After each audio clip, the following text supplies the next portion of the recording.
Hola, it's Joe Pardavila, and welcome back to ForbesBooks. And if you were to ask someone what their business does, they'd probably say they sell X or they sell Y. It's pretty simple. But what if you ask someone a more complicated question, like, what is the purpose of their business? Today, I'm speaking with the founders of Magnify, Hannah Nokes and Maggie Miller. They assist companies in developing corporate responsibility strategies that help their customers become even greater champions for their brand. Hey there, Hannah. Hello. And welcome, Maggie. Hi, good to be with you today, Joe. Well, thank you. Well, Hannah, let's start with you. I want to start by talking about the titles within the company. You two don't use business cliches like CEO or VP. Hannah is Chief Optimist, Maggie is Chief Troublemaker. So, Hannah, please explain. So, Chief Optimist, that title to me really speaks to the fact that I tend to look for the good in every situation and believe that people generally have good intentions. And there's a funny story that my mom reminded me of recently, which is we had just moved to a new town and I was looking out the window. I was about 4 years old. I was looking out the window and some kids were walking by. And I told my mom, those are my friends. And she said, oh, well, I don't know how you would have met them yet. We just moved here. And I said, oh, they are my friends. I just haven't met them yet. So definitely optimistic, and I'd never know a stranger. And so, Maggie, you're the Chief Troublemaker. I noticed you didn't go with Chief Pessimist. So what does the troublemaker entail?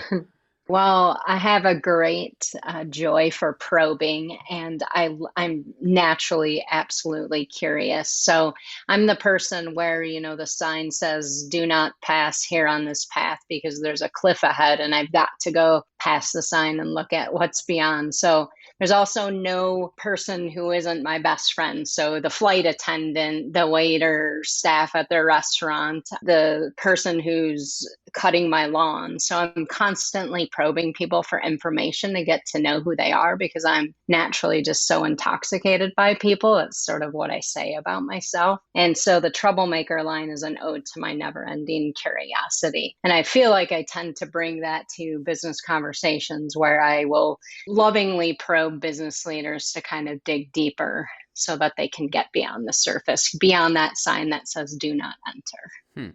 And so, Hannah, your team at Magnify develops corporate responsibility strategies to help customers and employees. So can you just break that down for us? Because that does sound like a lot in a little bit of words there. We help companies integrate social impact with their core business strategies.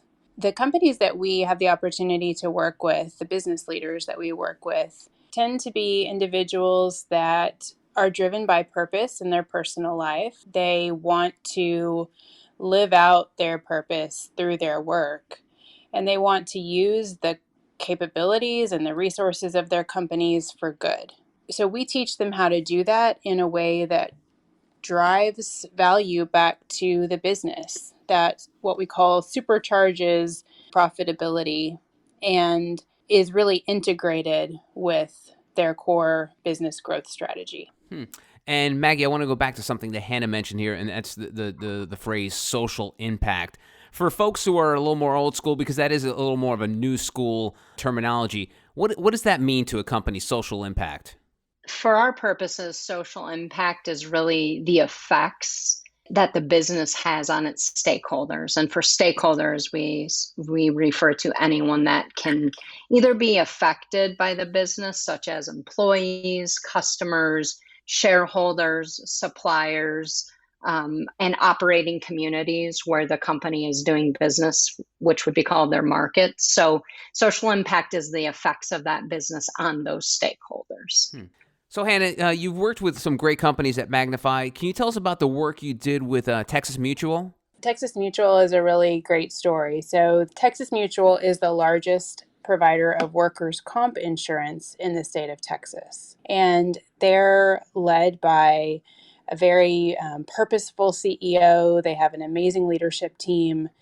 Their employees are very engaged in the community, and they brought us in to help them scale their social impact strategy to the next level and really integrate it with their core business so that it could be a key part of how they grow into the future throughout communities in Texas. And so, Maggie, how do you, if you that was in broad strokes, can you give us a couple examples of like what exactly you did there with Texas Mutual? Sure. So once again, just when you asked about what we do with companies, because I think it has a lot to do with the work we did with someone like Texas Mutual, we see profit as the nucleus of the company. It's always the central component. We know businesses exist to make money through their products and services. And we see purpose as sort of this membrane that can envelop the entire business. So it can supercharge the business, it can propel the business. And so in the case of Texas Mutual, we had a very generous CEO. Texas Mutual was already doing a lot of community giving, but they really wanted to deepen relationships with their different stakeholders. For them, they had, agents that represented their work all over the state of Texas. So how do you make sure that agents are working inside their local communities and energizing those relationships inside the communities where they're actually selling business and doing business for Texas Mutual? And so the first thing that we really did was take a look at the overarching impact pillars. We call them impact pillars, and to really see where a company wants to spend its time, talent, and treasure. Time, obviously, being volunteerism and time, their talent, what they're really great at, and their financial investments. And so the first thing that we did was really work on Texas Mutual to really take a look at their impact pillars and define them. And Hannah, can you give us a couple of those impact pillars? So, Joe, when we helped Texas Mutual define their 3 impact pillars, we started with their overarching vision for what they wanted to accomplish in the community through their impact work. They have a really exciting vision, which is to get every Texas worker home safely to their family at night. And that's a bold ask, a big project. So in order to do that, we had to define the scope of what they actually wanted to accomplish towards that vision. So we developed with them 3 pillars, which are workforce development, generational learning, and disaster response. Within each of those 3 pillars, we helped them identify goals and metrics for how they would track their progress towards that bold vision. We also helped them establish partnerships in the communities that would enable them to get the work done. It's really important to not only have a bold vision for what you want to accomplish, but to scope it appropriately and figure out how you will measure your progress against your goals. And Maggie, you talk about how companies can use their superpowers or their core capabilities to help during times of crisis. And boy, 2020 has been all about crisis. So what exactly does that mean? Absolutely. So one of the things we love to work with companies on is defining their superpowers. So just reiterating, a company purpose is why they do things. That's your legacy. That's what you'll be known for 100 years from now. Your company values are this code of ethics, the code by which you do things, how your company is going to act. And your company superpowers that we call superpowers are what you have to offer the world. So that could be products, services, skills, assets, infrastructure, knowledge, expertise, people, processes. It's very unique, obviously, for each company. So, for example, one company we like to talk about with superpowers is Warby Parker. So Warby Parker was founded with the realization that stylish glasses were too expensive for modern consumers. But also, while they were sort of going about founding the company, they also saw there was a problem that 2.5 billion people around the world needed glasses and had no access to them. And so they used their superpowers to build the company. So, for example, they created a great product, eyeglasses. They had expertise in vision care. They created competitive advantages, high quality, affordable, and fashionable products. And then they built an infrastructure, which was another superpower, which was an innovative and responsible supply chain that was important to them. So when you uncover your superpowers, you're asking what your business is great at. What is your differentiator? And when you know what you do best as a company, you've tapped into your superpowers. And if you can bring those superpowers into the social impact work you're doing happening in the world, you're going to be wonderfully successful at that. And so Hannah and I can talk about some of the examples and where we've seen that in this year of this pandemic as well. Yeah, Hannah, give us some of those superpowers. Absolutely. Well, it's been really interesting and exciting to see how companies have applied their superpowers to help and how quickly, certainly our clients were ready to apply those superpowers to help immediately following the beginning of the pandemic. We saw things like Starbucks, offering free coffee to first responders, or Four Seasons hotels in Manhattan opening to doctors and nurses that were working inside the hospitals, operating on the front lines. We saw alcohol companies, liquor companies like Tito's Vodka using their stills to create hand sanitizer. We saw clothing manufacturers making masks. Those were great examples of companies looking at what they had to offer in that moment that would be most useful in the current situation, and just getting to work and rolling up their sleeves. And I was curious though, does every company know what their superpower is? I know it may seem weird, but I wonder if like most companies are so, I guess they're so focused in on whether it's a product or a service, but they don't realize the power that they have. So Maggie, is that something you have to help companies as well to identify that superpower? Yeah, I think certainly one of the pieces of work we love to do with companies is helping them identify their superpower. I think it's more helping them identify how their superpower can be used sort of as a bat signal if we're talking about heroes, for example. So they probably know what their products and services and expertise is when you're speaking with a company leader, but it's more about how they can use that unique expertise to help solve a problem in the world, or what products and services could the communities that they're operating in need, how they can leverage their relationships with certain stakeholders to amplify or do exponential impact work together. How they can look at these superpowers and what's important inside their industry. For example, when you're talking about disaster response, I mean, we've had a hurricane season that's pretty unprecedented. Last I checked, there were about 29 named storms and 8 hurricanes this season. And so, how can insurance companies come together at a conference to do exponential disaster response work together through an organization like Team Rubicon, who does immediate disaster response work in communities. And so I think it's really about contextualizing superpowers with companies, and that's really the work we get to do with them, is how they can really create that superpower to be more of a bat signal for good. It seems like it's a very 2020 or even 2000s thing for companies to have a purpose. I mean, I'm old enough to remember that companies only cared about making money, and and some even cared about employing human beings. So, Hannah, are you seeing a trend that a majority of the companies now are embracing having a purpose? Yes, absolutely. And in fact, we've seen that trend increase significantly since the pandemic began. It's really become such a critical differentiator for your brand, both your employment brand and your consumer brand. And particularly the younger generations, the millennial and Gen Z generations, are really looking to find brands that they want to align themselves with. And purpose is the way that they often identify whether your brand is in alignment with your values.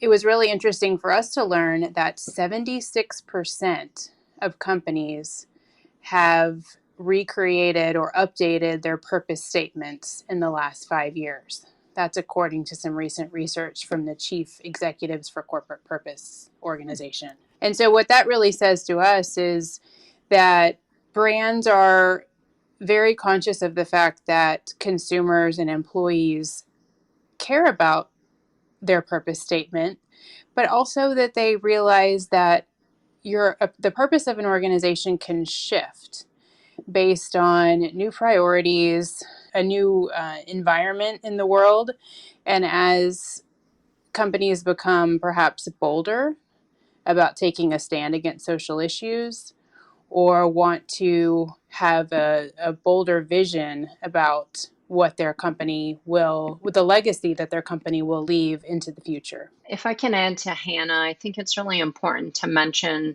this younger generation that we talked about, millennials and Generation Z. So we're talking about the age of authenticity to some extent. So these young generations are now becoming, the millennials will be 75% of the global workforce by 2025. The Deloitte Millennial Survey every year really gives us a pulse on these young generations, finds that 88% of millennials believe that employers should play this role in alleviating global issues.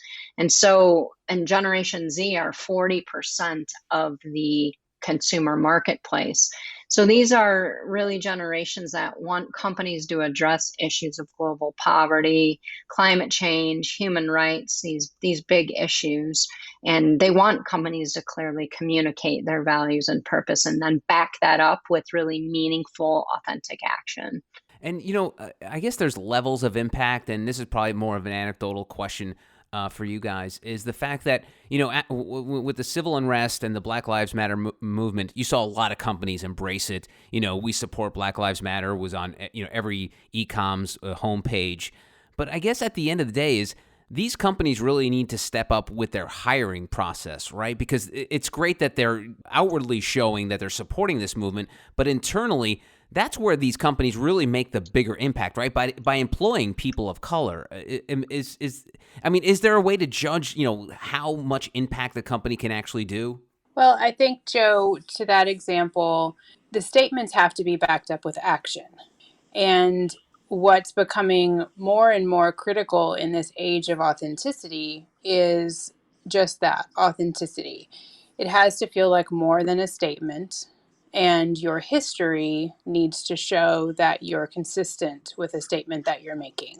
This is a concept that I like to call reputational capital. It's a broader concept, but it's the idea that a company develops reputational capital or goodwill in terms of their reputation by their actions, by putting their money where their mouth is, by being authentic to the statements that they make over time.